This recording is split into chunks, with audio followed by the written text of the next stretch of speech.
Standby, kamera ready, sound ready, 3, 2, 1, action. Assalamualaikum warahmatullahi wabarakatuh. Perkenalkan, kami dari perwakilan kelompok 4 Pendidikan Pancasila.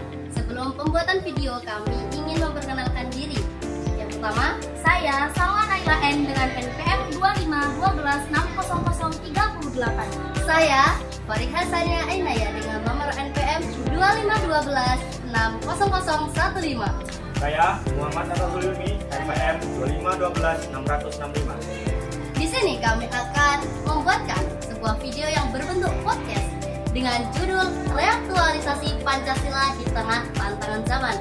Nah, untuk kalian semua, para teman-teman ataupun penonton semuanya, jangan lupa selalu like dan subscribe video kita. Dadah, semoga bisa bermanfaat.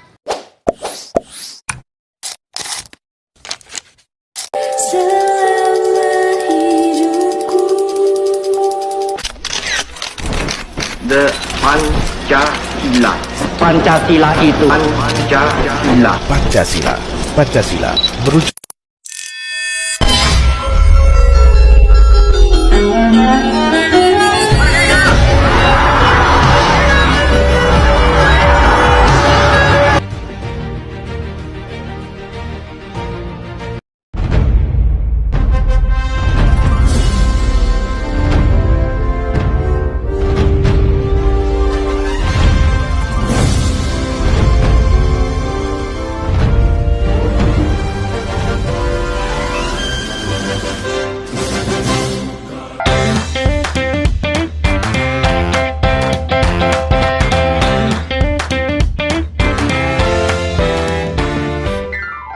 Sobat Indonesia, sekarang kita akan mengadakan podcast pada siang hari ini yang materi hari ini sangat penting, yang adalah apa sih materinya? Yang pertama itu adalah aktualisasi Pancasila di tantangan zaman.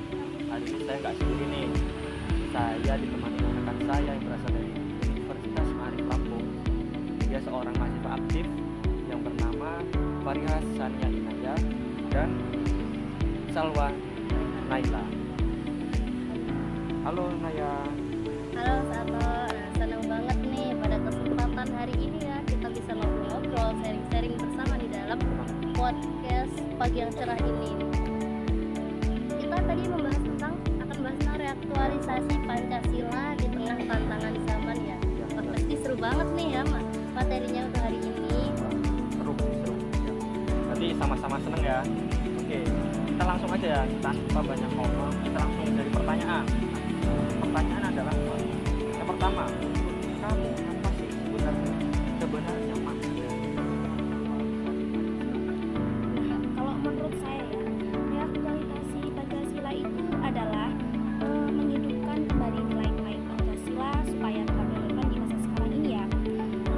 Pancasila itu kan sudah jadi dasar negara sejak dulu, tapi penerapannya itu kan harus tetap disesuaikan dengan perkembangan zaman saat ini, seperti digitalisasi, globalisasi, dan anak muda zaman sekarang ini.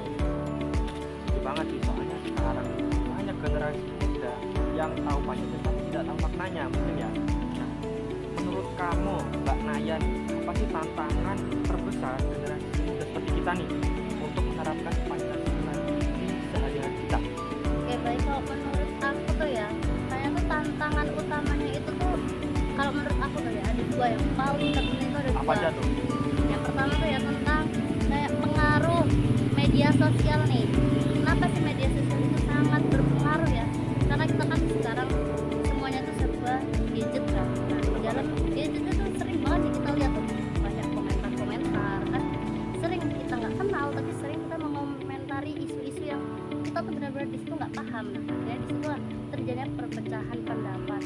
Terus yang kedua ada sikap individualisme yang semakin tinggi. Nah, karena di dalamnya itu sikapnya itu semakin tinggi, akhirnya dia itu mementingkan dirinya sendiri dan tidak mementingkan kepentingan orang lain. Seperti apa? Seperti gotong royong ya pastinya kan. Ya, benar banget. Oke, padahal itu gotong royong itu ada sebagai dari sila ketiga dan sampai kelima ya. Iya, Yang benar. pertama, persatuan Indonesia dan keadilan sosial bagi seluruh Rakyat Indonesia. Nah, jadi terus apa kalau kita bicara tentang reaktualisasi gimana sih cara mahasiswa bisa menghidupkan kembali nilai-nilai Pancasila menurut Mbak Salwa? Nah, bisa banget nih ya. Misalnya dimulai dari hal kecil saja ya. Ya. Menghargai perbedaan di kampus, Ya. aktif di kegiatan sosial, berani menyuarakan kebenaran dengan cara yang santun, dan menggunakan media sosial untuk menyebarkan hal positif. Itu semua adalah bentuk dari hal nyata menghidupkan nilai Pancasila di kehidupan mahasiswa saat ini. Keren banget ya. Jadi reaktualisasi itu bukan hanya teori berarti kan, tapi tindakan nyata. Nah, ngomong-ngomong nih, kamu punya nggak sih satu contoh mahasiswa yang menurut kalian itu menggambarkan semangat Pancasila menurut Mbak Naya? Nah ini nih yang bakal aku jawab ya kali ini ya. Pastinya ada dong, kita kan sebagai mahasiswa itu kita pasti tahu nih apa aja sih contoh-contohnya nih. Kita kan sering nih melihat banyak komunitas mahasiswa ya kan. Ya, Nah, banyak banget. yang mengadakan nih banyak banget mengadakan kegiatan-kegiatan peduli lingkungan pastinya, terus pengajaran di daerah-daerah terpencil, bahkan sampai kampanye toleransi lintas agama. Nah yang menekankan penekanan sila kedua. Nah di sini sila kedua bunyinya apa coba? Kemanusiaan yang adil dan beradab. Terus ada lagi nih satu lagi, penekanan Pancasila di dalamnya itu tentang persatuan Indonesia. Jadi gitu mas. Oke, setuju banget sih Mbak Naya. Jadi terbukti kalau Pancasila itu masih diterapkan secara keren ataupun modern ya. Iya. Sekarang pertanyaan terakhir nih sebelum kita akhiri podcast pada hari ini ya. Oke. Nah, untuk pertanyaan selanjutnya adalah untuk Mbak Salwa ya, apa hal kecil yang bisa mahasiswa lakukan setiap hari untuk mengamalkan Pancasila? Nah, ini hal sederhana saja ya.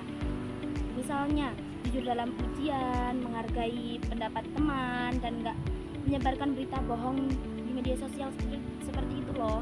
Karena nilai-nilai Pancasila itu bisa hidup dari hal kecil yang kita lakukan setiap hari. Luar biasa. Jadi intinya reaktualisasi itu tidak hanya tugas dari pemerintah ya, Ya. tapi tanggung jawab kita sebagai mahasiswa ataupun generasi muda kita saat ini, dari hal kecil, dari hal kecil nah hingga sekarang. Nah betul banget itu, apalagi kalau di dalamnya itu generasi mudanya itu kan sangat-sangat menekankan nilai kejujuran nih yang pertama, yang kedua ada nilai keadilan. Nah apalagi yang terpenting ini di dalamnya itu dia menekankan nilai persatuan. Nah ini udah banget bakal Pancasila itu nggak bakal pudar nilai-nilainya gitu. Keren banget ya. Jadi semua berarti dari Pancasila itu tidak akan pernah luntur ataupun tidak akan pernah tergerogoti dalam tantangan zaman saat ini ya, dalam modern ini ya. Oke. Jadi terima kasih untuk rekan saya Naya dan Salwa telah menyempatkan waktunya untuk hadir pada podcast hari ini. Semoga podcast hari ini bisa menginspirasi generasi muda dan bisa menginspirasi generasi yang akan datang untuk selanjutnya. Oke, terima kasih untuk rekan-rekan. Sampai jumpa di podcast berikutnya. Podcast Pancasila dalam aksi dari mahasiswa untuk negeri. Tetap semangat dan tetap Pancasila, tetap berkolaborasi untuk negeri.